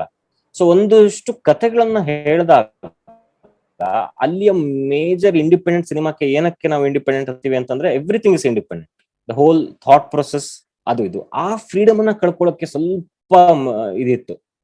ಅಂದ್ರೆ ನಾವೇನ್ ಹೇಳಕ್ ಹೊರಟಿದೀವೋ ಅಥವಾ ನಮ್ಮ ಸ್ಟೈಲ್ ಆಫ್ ಎಕ್ಸಿಕ್ಯೂಷನ್ ಅಥವಾ ನಮ್ಮ ಸ್ಟೈಲ್ ಆಫ್ ಪ್ಲಾನಿಂಗ್ ನ ಎಲ್ಲಿ ನಾವು ಕಳ್ಕೊಂಡ್ಬಿಡ್ತೀವೋ ಅನ್ನೋ ಭಯದಲ್ಲಿ I started approaching very close circle. ಅಂದ್ರೆ ಇವಾಗ ನಾವೇ ಈ ಸಿನಿಮಾನ ಮಾಡಕ್ ಆಗತ್ತಾ, ಅಂದ್ರೆ ನಾಟ್ ದಟ್ ನಾವು ಸ್ಟುಡಿಯೋ ಹೋಗಿ ಪ್ರಪೋಸ್ ಮಾಡ್ತೀವಿ ಮಾಡಲ್ಲ ಅಂತಲ್ಲ, ಬಟ್ ನನ್ಗೆ ಅಲ್ಲಿ ತನಕ ಹೋಗೋ ಅವಶ್ಯಕತೆನೇ ಬಿದ್ದಿಲ್ಲ. ನೀಲಿ ಹಕ್ಕಿಗೆ ಬೇಸ್ ಆಗಿರೋ ಇನ್ಸಿಡೆಂಟ್ಸ್ ಅಲ್ಲಿ ನಿಮಗೆ ಯಾವುದು ಆ ಥರ ನಿಮ್ಮನ್ನ ದೂಡಿದ್ದು ಇದ್ರ ಕಡೆಗೆ? ಏನೋ ಮಾಸ್ತಿಯ ಜೀವನನ ಅಥವಾ ಆ ಹುಡುಗನ ಜೀವನನ ಅಥವಾ ಸುಕ್ರಜ್ಜ ಅನ್ನೋ ಒಬ್ಬ ಅಜ್ಜನ ಅಥವಾ ತಾಯಿನ? ಅಂದ್ರೆ ಪ್ರಾಬಬ್ಲಿ ಈ ಹುಡುಗನ ಒಂದು ಪರ್ಸ್ಪೆಕ್ಟಿವ್ ಇದೆ ಅಲ್ವಾ, ದಟ್ ವಾಸ್ ವೆರಿ ಸ್ಟ್ರಾಂಗ್. ಅದು ನೀವು ನೋಡಿದ್ರೆ? ಹಾ, ನಾನು ನೋಡಿದೀನಿ. ಅಂದ್ರೆ ನಾನ್ ನೋಡಿರೋ ಕತೆ ಬೇರೆ ಪರ್ಸ್ಪೆಕ್ಟಿವ್ ಅಲ್ಲಿ ಇತ್ತು. ಅಂದ್ರೆ ಇಟ್ಸ್ ಮೋರ್ ಆಫ್ ನೀವ್ ಹೇಳ್ದಂಗೆ ನಾನು ಕೇಳಿದ ಕತೆ ಮಾಸ್ತಿಯ ಪರ್ಸ್ಪೆಕ್ಟಿವ್ ಅಲ್ಲಿ ಇತ್ತು. ಸೊ ನನ್ಗೆ ಆ ಮಾಸ್ತಿಯ ಪರ್ಸ್ಪೆಕ್ಟಿವ್ ಅಲ್ಲಿ ಇರೋ ಕಥೆಯನ್ನ ಹೇಳಕ್ ಆಗತ್ತೋ ಇಲ್ವೋ, ಅಥವಾ ಪ್ರಾಬಬ್ಲಿ ನಾನು ಆವಾಗ ಆನೆಸ್ಟ್ ಇರ್ತೀನೋ ಇಲ್ವೋ ನನ್ನ ಚಿತ್ರಕಥೆ ಟುವರ್ಡ್ಸ್ ಅನ್ನೋ ಒಂದಿಷ್ಟು ಕನ್ಫ್ಯೂಷನ್ಸ್ ಗಳಿತ್ತು. ಬಟ್ 10 year old ಕಿಡ್ಡಿನ ಪರ್ಸ್ಪೆಕ್ಟಿವ್ ನನಗೆ ತುಂಬಾ ಸ್ಟ್ರಾಂಗ್ ಆಗಿ ಗ್ರೋ ಆಗಕ್ಕೆ ಸ್ಟಾರ್ಟ್ ಆಯ್ತು. ಅಂದ್ರೆ ಒಂದು ಇನ್ಸಿಡೆಂಟ್ ಅನ್ನ ಒಂದು ಈಗ ನೀವು ನೋಡಿರೋ ಪ್ರಕಾರ ಒಂದು ಚಿಕ್ಕ ಪೊಲಿಟಿಕಲ್ ಸಿಚುವೇಶನ್ ಆ ಒಂದು ಅಂಗಡಿಯಲ್ಲಿ ನಡೆಯೋದನ್ನ I have still kept it 10 years old perspective. ಅದರಲ್ಲಿ ಅವನು ನಾವು ತುಂಬಾ ಯೋಚನೆ ಮಾಡಕ್ ಹೋಗೋದಿಲ್ಲ, ಅವ್ನ ಕಣ್ಣಿಗೆ ಏನ್ ಕಾಣಿಸ್ತಾ ಇದೆ ಅದನ್ನ ಅವ್ನು ಪರ್ಸ್ಯೂ ಮಾಡ್ತಾ ಇರ್ತಾನೆ ಅಷ್ಟೇ. ಸೊ ಅದನ್ನ ಮಾಸ್ತಿಯ ಪರ್ಸ್ಪೆಕ್ಟಿವ್ ಅಲ್ಲಿ ಹೋದ್ರೆ ಅದೊಂದು ಬೇರೆ ರೀತಿಯ ಒಂದು ಟರ್ನ್ ತಗೊಳ್ತಾ ಹೋಗುತ್ತೆ. ಎಲ್ಲಾ ಕಡೆಯಿಂದ ನಾವು ಸ್ಟೋರಿ ಹೇಳ್ಬೋದಿತ್ತು, ಬಟ್ ಸ್ಟ್ರಾಂಗ್ಲಿ ನನ್ಗೊಂದು ಗ್ರೋ ಆನ್ ಆಗಿದ್ದು ಒಂದು 10 ವರ್ಷದ ಹುಡುಗನ ಪರ್ಸ್ಪೆಕ್ಟಿವ್. ಈ ಚಿತ್ರ ನ್ಯೂಯಾರ್ಕ್ ಇಂಡಿಯನ್ ಫಿಲ್ಮ್ ಫೆಸ್ಟಿವಲ್ಗೆ ಅದರ ಕಡೆಗೆ ಹೋದದ್ ಹೇಗೆ? ಇದನ್ನ ನಾನು ತುಂಬಾ ಜನಕ್ಕೆ ರೀಚ್ ಮಾಡಿಸ್ಬೇಕು ಅಂತಂದ್ರೆ either we have to spend money promotion ಗಳಲ್ಲಿ, ಅಥವಾ we have to have a very face value ತರದೊಂದಿಷ್ಟು ಡಿಸ್ಕಷನ್ ಗಳಿರುತ್ತೆ. ಅಂದ್ರೆ ತುಂಬಾ ನೋನ್ ಫೇಸಸ್ ಗಳಿರ್ಬೇಕು. ಸಣ್ಣ ಪುಟ್ಟ ಮೂವಿ ಆದ್ರೂ ಅಂದ್ರೆ ಇವಾಗ ನಮ್ದೇ ಸಿನಿಮಾದಲ್ಲಿ ಇರ್ಫಾನ್ ಖಾನೆ ಆಕ್ಟ್ ಮಾಡಿದ್ರೆ ಮಾಸ್ತಿಯ ಜಾಗದಲ್ಲಿ it would have a different reach, though it's a different genre. So ಆ ತರದೊಂದಿಷ್ಟು ಇದು ಬಂದಿತ್ತು. ಸೊ ಡೆಫಿನೆಟ್ಲಿ ನಮ್ಗೆ ಆವಾಗ ಅನ್ಸಿದ್ದು ಅಂತ ಕೇಳಿದ್ರೆ ಇದನ್ನ ಎಲ್ಲಾದ್ರೂ ನಾವು ಒಂದು ಫೆಸ್ಟಿವಲ್ಸ್ ಗಳಲ್ಲಿ ಪ್ರೀಮಿಯರ್ ಮಾಡಿದ್ರೆ ಪ್ರಾಬಬ್ಲಿ ನಮ್ಗೊಂದು ಸಣ್ಣ ಪುಷ್ ಗಳು ಸಿಕ್ಕತ್ತೆ, ಒಂದಿಷ್ಟು ಜನ ಅದ್ರ ಬಗ್ಗೆ ಕೇಳ್ತಾರೆ. ಸೊ ಆವಾಗ ಅಲ್ಟಿಮೇಟ್ಲಿ ನಮ್ಗೆ ಅದನ್ನ ರೀಚ್ ಮಾಡಿಸೋದು ಸ್ವಲ್ಪ ಸುಲಭ ಆಗತ್ತೆ. ಸೊ ಆ ಒಂದು ಇದು ಬಂದಾಗ ನಮ್ಗೊಂದಿಷ್ಟು ಫೆಸ್ಟಿವಲ್ ಗಳನ್ನ ನಾವು ಲಿಸ್ಟ್ ಮಾಡ್ಕೊಂಡ್ವಿ. ಅಂದ್ರೆ ಫೆಸ್ಟಿವಲ್ ಗಳಲ್ಲೂ ಕೂಡ ಒಂದಿಷ್ಟು ಡಿಫ್ರೆಂಟ್ ಟೈಪ್ಸ್ ಗಳೇ ಇದೆ. ಅಂದ್ರೆ ಈಗ ಕಾನಿಗೆ ಹೋಗುವಂತ ಸಿನಿಮಾಗಳ ಸ್ಟ್ರಕ್ಚರ್, ಸಿನಿಮಾಗಳ ಫಾರ್ಮ್ಯಾಟ್, ಅದರದ್ದು ಥಾಟ್ ಪ್ರಾಸೆಸ್ ಒಂಥರ ಬೇರೆದಿರುತ್ತೆ. ರಾಟರ್ಡ್ಯಾಮ್ಗಳಲ್ಲಿ ಸೆಲೆಕ್ಟ್ ಆಗುವಂತ ಸಿನಿಮಾಗಳೇ ಬೇರೆ ತರದ್ದಿರುತ್ತೆ. ಅಂದ್ರೆ ಸ್ಪೆಸಿಫಿಕ್ ಫಾರ್ಮುಲಾ ಇಲ್ಲ ಅದಕ್ಕೆ. ಅಂದ್ರೆ ಒಂದ್ ವರ್ಷ ಸೆಲೆಕ್ಟ್ ಆಗುವಂತ ಸಿನಿಮಾಗಳು ಮತ್ತೊಂದು ವರ್ಷ ಸೆಲೆಕ್ಟ್ ಆಗೋ ಸಿನಿಮಾಗಳಿಗಿಂತ ತುಂಬಾ ಬೇರೆನೆ ಇರ್ಬೋದು. ಅಂದ್ರೆ ಈಗ ಒಂದು ಆಕ್ಷನ್ ಸಿನಿಮಾ ಕೂಡ ಕಾನಲ್ಲಿ ಪ್ರೀಮಿಯರ್ ಆಗತ್ತೆ, ಒಂದು ರೊಮ್ಯಾಂಟಿಕ್ ಸಿನಿಮಾ ಕೂಡ ಕಾನಲ್ಲಿ ಪ್ರೀಮಿಯರ್ ಆಗತ್ತೆ. ಸೊ ಅದಕ್ಕೆ ಒಂದು ಸೆಟ್ ಫಾರ್ಮುಲಾ ಇಲ್ಲ. ಬಟ್ ನಾವು ಮಾಡಿರುವಂತ ಒಂದಿಷ್ಟು ಸ್ಟಡಿ ನಮ್ಗೆ ಹೇಳುತ್ತೆ, ನೀವು ಈ ತರ ಫೆಸ್ಟಿವಲ್ ಗಳಿಗೆ ಕಳ್ಸಿದ್ರೆ ಸೆಲೆಕ್ಟ್ ಆಗೋ ಚಾನ್ಸಸ್ ಜಾಸ್ತಿ ಇರುತ್ತೆ. ಸೊ ಈಗ ಗಾಳಿಯಲ್ಲಿ ಗುಂಡು ಹೊಡೆಯೋಕೆ ನನ್ಗೆ ಇಷ್ಟ ಇಲ್ಲ. ಸೊ ಅದು ಎಲ್ಲೋ ತಾಗ್ಬಿಡುತ್ತೋ ಸೆಲೆಕ್ಟ್ ಆಗ್ಬಿಡುತ್ತೋ ಅಂತ. ಸೊ ಆ ಒಂದು ಸಿಚುವೇಶನ್ ಈಗ ಬಂದಾಗ ನಾವು ಒಂದಿಷ್ಟು ಫೆಸ್ಟಿವಲ್ ಗಳನ್ನ ಲಿಸ್ಟ್ ಔಟ್ ಮಾಡ್ಕೊಂಡ್ವಿ. ಎಲ್ಲೆಲ್ಲಿ ಕಳ್ಸಿದ್ರೆ ನಮ್ಗೆ ಒಂದಿಷ್ಟು ಎಕ್ಸ್ಪೋಜರ್ ಗಳು ಸಿಕ್ಕತ್ತೆ, ಒಂದಿಷ್ಟು ಸೆಲೆಕ್ಟ್ ಆಗೋ ಚಾನ್ಸಸ್ ಗಳು ಹೈ ಇರುತ್ತೆ ಅಂತ. ಅಂದ್ರೆ ಅದಕ್ಕೆ ಒಂದು 5 ವರ್ಷ ಹಿಂದಿಂದ ಯಾವ ತರದ ಸಿನಿಮಾಗಳು ಸೆಲೆಕ್ಟ್ ಆಗಿದೆ ಅಂತ ನೋಡ್ಕೊಂಡ್ರೆ ಐ ಥಿಂಕ್ ಗುಡ್ ಇನಫ್. ಅದ್ರದ್ದೊಂದಿಷ್ಟು ಇದಾಗೆ ಆಗುತ್ತೆ. ಸೊ ಆ ಇದಿಷ್ಟರಲ್ಲಿ ಬಂದಾಗ ನಮ್ಗೆ ಒಂದು ತುಂಬಾ ಮೇಜರ್ ಫೆಸ್ಟಿವಲ್ಸ್ ಗಳಂತ ಕಾಣಿಸಿದ್ದು ಈ ಏಷ್ಯನ್ ಅಥವಾ ಇಂಡಿಯನ್ ಫಿಲ್ಮ್ ಫೆಸ್ಟಿವಲ್ಸ್ ಗಳು ಇಂಟರ್ನ್ಯಾಷನಲ್ ನಡೆಯೋದು. ಅಂದ್ರೆ ಬೇರೆ ದೇಶಗಳಲ್ಲಿ ನಡೆಯುವಂತ ಇಂಡಿಯನ್ ಫೆಸ್ಟಿವಲ್ಸ್ ಗಳು. ಸೊ ಅಲ್ಲಿ ಇಂಡಿಯನ್ ಸಿನಿಮಾ ಕೂಡ ಸೆಲೆಬ್ರೇಟ್ ಮಾಡ್ತಾರೆ ಅಂಡ್ ಸಿನಿಮಾನ ಕೂಡ ಸೆಲೆಬ್ರೇಟ್ ಮಾಡ್ತಾರೆ. ಈ ಸಂದರ್ಶನವನ್ನ ನೋಡೋ ಕೆಲವು ಫಿಲ್ಮ್ ಮೇಕರ್ಸ್ಗೆ ಇದು ಸಹಾಯ ಆಗ್ಲಿ ಅಂತ ಕೇಳ್ತಾ ಇದ್ದೀನಿ.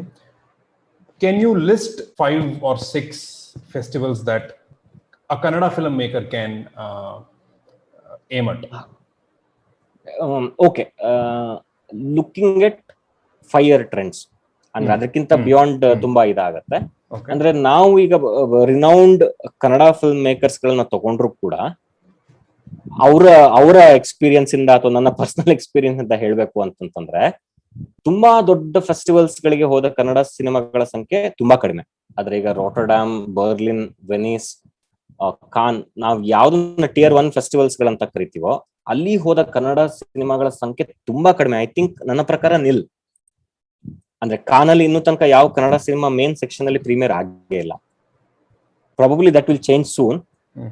ಬಟ್ Tier 2 ಫೆಸ್ಟಿವಲ್ಸ್ ಗಳಿರುತ್ತೆ. ಸೊ Tier 2 ಫೆಸ್ಟಿವಲ್ ಗಳಂತಂದ್ರೆ ಬೂಸಾನ್,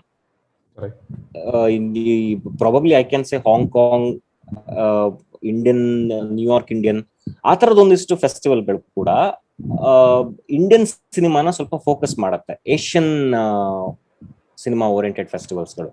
ನಾನೊಂದು ಸಿಂಪಲ್ ಎಕ್ಸಾಂಪಲ್ ಕೊಡ್ಬೇಕು ಅಂದ್ರೆ, ನ್ಯೂಯಾರ್ಕ್ ಇಂಡಿಯನ್ ಫಿಲ್ಮ್ ಫೆಸ್ಟಿವಲ್ಗಳಲ್ಲಿ ಲಾಸ್ಟ್ ಇಯರ್ ಯಾವ ಕನ್ನಡ ಸಿನಿಮಾನೂ ಇರಲಿಲ್ಲ.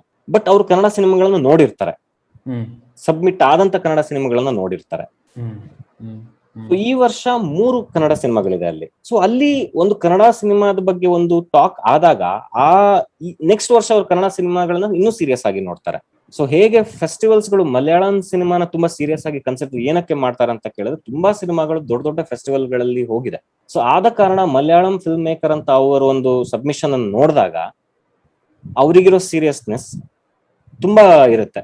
ಆಲ್ರೆಡಿ ಒಂದಿಷ್ಟು ಭಾಷೆಗಳನ್ನ ಶೋಕೇಸ್ ಮಾಡಿದಂತ ಫೆಸ್ಟಿವಲ್ಗಳಲ್ಲಿ ನನ್ನ ಪ್ರಕಾರ Busan, Hong Kong, Shanghai, New York Indian, London Indian, Melbourne Indian, ಒಂದಿಷ್ಟು ಫೆಸ್ಟಿವಲ್ಗಳು ಕನ್ನಡ ಸಿನಿಮಾನ ಸೀರಿಯಸ್ ಆಗಿ ನೋಡೋ ಚಾನ್ಸಸ್ ಜಾಸ್ತಿ ಇರುತ್ತೆ.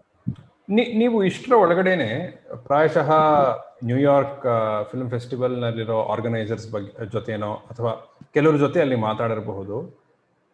ಆ ಮಾತುಕತೆಯಿಂದ ನಿಮಗೆ ಅವರು ಕನ್ನಡ ಚಿತ್ರಗಳನ್ನ ಹೇಗೆ ನೋಡ್ತಾರೆ, ಅವರ ಪರ್ಸ್ಪೆಕ್ಟಿವ್ ಏನು ಅನ್ನೋದ್ರ ಬಗ್ಗೆ ಒಂದು ಸೆನ್ಸ್ ಸಿಕ್ಕಿದ್ಯಾ? ಖಂಡಿತ. ಅಂದ್ರೆ ಇದೇ ಸೇಮ್ ಡಿಸ್ಕಷನ್ ಕೂಡ ಆಗಿತ್ತು. ಅವರು ಹೇಳಿದ್ರು, ಲಾಸ್ಟ್ ಇಯರ್ ನಾವು ಯಾವ್ದು ಕನ್ನಡ ಸಿನಿಮಾಗಳನ್ನ ಪ್ರೀಮಿಯರ್ ಮಾಡ್ಲಿಕ್ಕೆ ಅಥವಾ ಸ್ಕ್ರೀನಿಂಗ್ ಮಾಡ್ಲಿಕ್ಕೆ ಸಾಧ್ಯ ಆಗಿಲ್ಲ, ಬಟ್ ಈ ವರ್ಷ ನಾವು 3 ಕನ್ನಡ ಸಿನಿಮಾಗಳನ್ನ ಸ್ಕ್ರೀನ್ ಮಾಡ್ತಾ ಇದ್ದೀವಿ, ಒಂದು ಶಾರ್ಟ್ ಪ್ಲಸ್ 3 ಕನ್ನಡ ಫೀಚರ್ ಸಿನಿಮಾಗಳು. ಸೊ ಅವರಿಗೆ ಇವಾಗ ಕನ್ನಡ ಫಿಲ್ಮ್ ಮೇಕರ್ಸ್ ಗಳ ಬಗ್ಗೆ ಇರೋ ಒಂದಿಷ್ಟು ಪಾಯಿಂಟರ್ಸ್ ಗಳು ಮತ್ತೆ ಎದ್ದೇಳತ್ತೆ. ಅವರಿಗೆ ಮತ್ತೆ ಒಂದಿಷ್ಟು ಜಾಗೃತ ಆಗತ್ತೆ. ಓಕೆ, ಕನ್ನಡ ಸಿನಿಮಾ ಮೇಕರ್ಸ್ 3 ಸಿನಿಮಾಗಳಿದೆ ಈ ಸತಿ ಕನ್ನಡದಲ್ಲಿ. ಸೊ ಲಾಸ್ಟ್ ಇಯರ್ ಅವ್ರು ಅದನ್ನೇ ಹೇಳಿದ್ರು, last here the focus was on Malayalam cinema and this here the focus is on Kannada cinema. ಅಂದ್ರೆ ಒಂದಿಷ್ಟು ಪಾಸಿಟಿವ್ ಫೀಲಿಂಗ್ ಆಗಿರುತ್ತೆ ಅವ್ರ ಕಡೆಯಲ್ಲಿ. ಓಕೆ, ಕನ್ನಡದಲ್ಲಿ ಈ ತರ ಸಿನಿಮಾಗಳು ಬರ್ತಾ ಇದೆ, ನಾವು ಸ್ವಲ್ಪ ಸೀರಿಯಸ್ ಆಗಿ ತಗೊಬೇಕು, ಸೀರಿಯಸ್ ಆಗಿ ಕನ್ಸಿಡರ್ ಮಾಡ್ಬೇಕು ಸಬ್ಮಿಷನ್ಸ್ ಗಳನ್ನ ಅಂತ ಡೆಫಿನೆಟ್ಲಿ ಅವರಿಗೆ ಅನ್ಸಿರುತ್ತೆ. ಸೊ ಅವರಿಗೂ ಕೂಡ ಅಂದ್ರೆ ನಾವು ಡಿಸ್ಕಸ್ ಮಾಡಿರೋ ಪ್ರಕಾರ ಅಲ್ಲಿ ಸಿನಿಮಾ ನೋಡಿದವರಿಗೆ ತುಂಬಾ ಖುಷಿ ಆಗಿದೆ. ಏನಕ್ಕೆ it's not a main stream Kannada cinema. ಅವರಿಗೆ ಒಂದು ಡಿಫ್ರೆಂಟ್ ಆದ ಫೀಲಿಂಗ್ ಕೊಡ್ತಾ ಇದೆ. ಅಂದ್ರೆ ಒಂದು ಸಿರ್ಸಿಯಲ್ಲಿ ನಡೆಯುವಂತ ಸ್ಟೋರಿ, ಮತ್ತೊಂದು ಕುಂದಾಪುರದಲ್ಲಿ ನಡೆಯುವಂತ ಸ್ಟೋರಿ. ಸೊ ಅವರಿಗೆ ಡಿಫ್ರೆಂಟ್ ಪಾರ್ಟ್ ಆಫ್ ಕರ್ನಾಟಕನ ನೋಡುವಂತ ಅವಕಾಶ ಸಿಗ್ತಾ ಇದೆ ಥ್ರೂ ಸಿನಿಮಾ. ಒಂದು ಫಿಲ್ಮ್ ಫೆಸ್ಟಿವಲ್ ಗೆ ಹೋಗ್ಬೇಕು ಅಂದ್ರೆ ಸುಮಾರು ಖರ್ಚು ಎಷ್ಟಾಗಬಹುದು? ಫೆಸ್ಟಿವಲ್ ಫೀಸ್ ಗಳನ್ನ ತಪ್ಪಿಸ್ಕೊಳ್ಳಕ್ಕೆ ಒಂದ್ 2-3 ರೂಪಾಯಿಗಳು ಇರುತ್ತೆ. ಡೆಫಿನೆಟ್ಲಿ ಅದು ಪ್ರಾಬಬ್ಲಿ ಬೈ ಎಕ್ಸ್ಪೀರಿಯನ್ಸ್ ಕೂಡ ಬರುತ್ತೆ, ಬೈ ಟ್ರೂ ಲರ್ನಿಂಗ್ ಕೂಡ ಬರುತ್ತೆ. ಅಂದ್ರೆ ಈ ತರ ಫಿಲ್ಮ್ ಬಜಾರ್ಗಳಲ್ಲಿ ನಾವು ಸಬ್ಮಿಟ್ ಮಾಡಿದಾಗ ಬೇರೆ ಯಾವ್ದೋ ಫೆಸ್ಟಿವಲ್ ಡೈರೆಕ್ಟರ್ ಗಳನ್ನ ಅದನ್ನ ನೋಡಿ ಅಲ್ಲೇ ಇಮಿಡಿಯೇಟ್ಲಿ ಪಿಕ್ ಮಾಡೋ ಚಾನ್ಸಸ್ ಗಳು ಕೂಡ ಇರುತ್ತೆ. ಸೊ ಆವಾಗ ಫೆಸ್ಟಿವಲ್ ಫೀ ಗಳನ್ನ ಡೈರೆಕ್ಟ್ ಆಗಿ ಅವಾಯ್ಡ್ ಮಾಡಬಹುದು. ಮತ್ತೊಂದು ಏನು ಅಂತ ಕೇಳಿದ್ರೆ, ನಮ್ಮ ಮೂವಿನ ಆಲ್ರೆಡಿ ಆ ಫೆಸ್ಟಿವಲ್ ಅಲ್ಲಿ ಪ್ರೀಮಿಯರ್ ಆಗಿ ನಮ್ಮ ಮುಂಚಿನ ಸಿನಿಮಾಗಳು, ಈಗ ನಾನು ಮತ್ತೊಂದು ಸಿನಿಮಾ ಮಾಡ್ತಿದೀನಿ ಅಂತಂದಾಗ ಅವರು ನಮ್ಮನ್ನ ಡೈರೆಕ್ಟ್ ಆಗಿ ಒಂದ್ಸತಿ ತೋರಿಸಿ ಅಂತ ಕೇಳಿ ಅದನ್ನ ತಗೊಳ್ಳೋದು ಕೂಡ ಚಾನ್ಸಸ್ ಇರುತ್ತೆ. ಹೌದು, ಇಲ್ಲದಿದ್ರೆ ನಾನು ಈ ಬಜಾರ್ಗೂ ಹೋಗಿಲ್ಲ, ನಾನು ಮುಂಚೆನೂ ಸಬ್ಮಿಷನ್ ಮಾಡಿಲ್ಲ, ನನ್ನ ಸೆಲೆಕ್ಟ್ ಆಗಿಲ್ಲ ಅಂದ್ರೆ there is a fees to be paid to make a submission ಅಲ್ವಾ? ಹೌದು ಹೌದು. I think 95% of the festivals ಗಳಿಗೆ ಸಬ್ಮಿಷನ್ ಫೀಗಳಿರುತ್ತೆ. ಅಂದ್ರೆ ಅವರ justification just to avoid the huge influx. So ಅದೊಂದು ಜಸ್ಟಿಫಿಕೇಶನ್ ಕೊಡ್ತಾರೆ. But for them $100 doesn't matter. But ನಮ್ಮ ಇಂಡಿಪೆಂಡೆಂಟ್ ಇಂಡಿಯನ್ ಸಿನಿಮಾಗಳಿಗೆ $100 ಅಂದ್ರೆ $7,000 $7,500 ತುಂಬಾ ಮ್ಯಾಟರ್ ಆಗುತ್ತೆ. ಸೊ ಆ ತರದನ್ನ ನೋಡಿದಾಗ ಒಂದಿಷ್ಟು ಖರ್ಚುಗಳು ಫೆಸ್ಟಿವಲ್ ಸಬ್ಮಿಷನ್ ಗೋಸ್ಕರ ಬರೋ ಸಾಧ್ಯತೆಗಳು ತುಂಬಾ ಇರುತ್ತೆ. ವಿಜಯ್ ಸೇತುಪತಿ ಅವರು ಹೌ ಡಿಡ್ ಅವ್ರು ಹೇಗ್ ಬಂದು ಸೇರ್ಕೊಂಡ್ರು ಇದಕ್ಕೆ? ಅಂದ್ರೆ ಐ ಥಿಂಕ್ ಈ ಲಾಕ್ ಡೌನ್ ಇಂದ ಆಗಿರೋ ಒಂದು ಬಿಗ್ಗೆಸ್ಟ್ ಅಡ್ವಾಂಟೇಜ್ ಅಂತಂದ್ರೆ ನಮ್ಗಿದೆ. ಅಂದ್ರೆ ಲಾಕ್ ಡೌನ್ ಅಲ್ಲಿ ಎಲ್ಲರೂ ಮನೆಯಲ್ಲಿ ಕೂತಿದ್ದಾಗ ಅವರಿಗೆ ಏನೋ ಒಂದು ನೋಡುವಂತ ಒಂದಿಷ್ಟು ಹಂಬಲಗಳು ಹಾಗೆ ಆಗತ್ತೆ. ಅಂದ್ರೆ ಈಗ ಅಫ್ಕೋರ್ಸ್ ಥ್ರೂ ಮ್ಯೂಚುವಲ್ ಫ್ರೆಂಡ್ಸ್ ನಾವು ಇದನ್ನ ಎಷ್ಟಾಗತ್ತೋ ಅಷ್ಟು ಡೈರೆಕ್ಟರ್ಸ್ ಗಳಿಗೆ, ಎಷ್ಟಾಗತ್ತೋ ಅಷ್ಟು ಆಕ್ಟರ್ಸ್ ಗಳಿಗೆ ತೋರಿಸ್ಬೇಕು ಅಂತ ತುಂಬಾ ಹಂಬಲ ಇತ್ತು. ಅಂದ್ರೆ ಅವರು ಯಾರೇ ಆಗಿರ್ಲಿ, ಇಟ್ ಡಸಂಟ್ ಮ್ಯಾಟರ್. ನನಗೆ ಒಬ್ರು ಇದು ಇಮೇಲ್ ಐಡಿ ಸಿಕ್ತು ಅಂತಂದ್ರೆ ಅವರಿಗೆ ಬರೆಯೋದೆ, ಒಂದು ಡ್ರಾಫ್ಟ್ ಮಾಡಿದೀವಿ, ದಯವಿಟ್ಟು ನೋಡಿ ತಮ್ಮ ಅಭಿಪ್ರಾಯ ತಿಳಿಸಿ ಅಂತ. ಅಂದ್ರೆ ಹೊಸಬರಲ್ಲಿ ಅದೊಂದು ಹುಮ್ಮಸ್ ಇದ್ದೇ ಇರುತ್ತೆ. ಅಂದ್ರೆ ಒಬ್ರಿಗೆ ತೋರಿಸಿ ಅವರಿಂದ ಏನೋ ಒಂದು ಕೆಟ್ಟದೋ ಒಳ್ಳೇದು ಅಟ್ಲೀಸ್ಟ್ ಹೇಳಿಸ್ಕೊಬೇಕು ಅಂತ. ಸೊ ಆ ರೀತಿಯಲ್ಲಿ ಹೋದಾಗ ಹೇಗೋ ಅಲ್ಲಿ ಹೋಗಿ ಕನೆಕ್ಟ್ ಆಗಿ ಅದು ವಿಜಯ್ ಸರ್ ಮುಂದೆ ಕುತ್ಕೊಳ್ತಾ ಸಿನಿಮಾ. ಸೊ ಅವರಿಗೆ ಅದರ ಸಿನಾಪ್ಸಿಸ್ ಬಗ್ಗೆ ಹೇಳಿದಾಗ ಅವರಲ್ಲಿ ಬೇರೆ ರೀತಿಯ ಕುತೂಹಲ ಉಂಟಾಯ್ತು. ಏನಕ್ಕೆ ಅಂದ್ರೆ ನನ್ಗೆ ಪ್ರಾಬಬ್ಲಿ ಅವರಿಗೆ ಒಂದಿಷ್ಟು ಸೀನ್ಸ್ ಗಳು ಕನೆಕ್ಟ್ ಆಯ್ತು. ಅಂದ್ರೆ the basic journey of the boy ಅವರಿಗೆ ತುಂಬಾ ಕನೆಕ್ಟ್ ಆಯ್ತು. ಅಂದ್ರೆ ಪ್ರಾಬಬ್ಲಿ ಆ ಫೀಲ್ ನ ನಾವೆಲ್ಲರೂ ಕಂಡಿರ್ತೀವಿ, ಬಟ್ ಕೆಲವೊಬ್ಬರನ್ನ ಮಾಡಿರ್ತಾರೆ. So probably Vijay Sethupathi belong to that category ಅಷ್ಟೇ. ಸೊ ಅದನ್ನ ಅವ್ರು ಎಕ್ಸಿಕ್ಯೂಟ್ ಮಾಡಿದ್ರಿಂದನೋ ಅಥವಾ ಅವರಿಗೆ ಏನ್ ಅನ್ನಿಸ್ತೋ ಏನೋ, ನಾನೊಂದು ಈ ಸಿನಿಮಾ ನೋಡ್ಬೇಕಲ್ಲ ಅಂತ ಹೇಳಿದ್ರು. ಸೊ ಇರೋ ಡ್ರಾಫ್ಟ್ ಅನ್ನ ಕಳಿಸಿದ್ವಿ. ಅವರು ಕೂಡ ಓಕೆ, ನನ್ನಿಂದ ಏನ್ ಬಯಸ್ತೀರಾ, ನಾನು ಈ ಪ್ರಾಜೆಕ್ಟ್ ನ ಪಾರ್ಟ್ ಹೇಗಾಗ್ಬೋದು ಅಂತ ಕೇಳಿದಾಗ we were like literally shock. So humble move ಅವ್ರ ಕಡೆಯಿಂದ. ಅಂದ್ರೆ ಅವರಿಗೆ ಈ ಸಿನಿಮಾದಿಂದ ಆಗುವಂತ ಇದು ಏನು ನಂಗೆ ಕಾಣಿಸ್ತಾ ಇಲ್ಲ. ಅಂದ್ರೆ ಅವರಿಗೆ ಇದರಿಂದ ಆಗುವಂತ ಲಾಭಗಳು ನಷ್ಟಗಳು. ಬಟ್ ಅವ್ರಿಗೆ ಏನು ಅಂತ ಕೇಳಿದ್ರೆ, ಈ ತರ ಸಿನಿಮಾನ ನನ್ನಿಂದ ಏನ್ ಬಯಸ್ತಾರೆ ಅಂತ ಒಂದು ಕೇಳುವ ಒಂದು ಬೇಸಿಕ್ ರೆಸ್ಪಾನ್ಸಿಬಿಲಿಟಿ ಇತ್ತು ಅಷ್ಟೇ.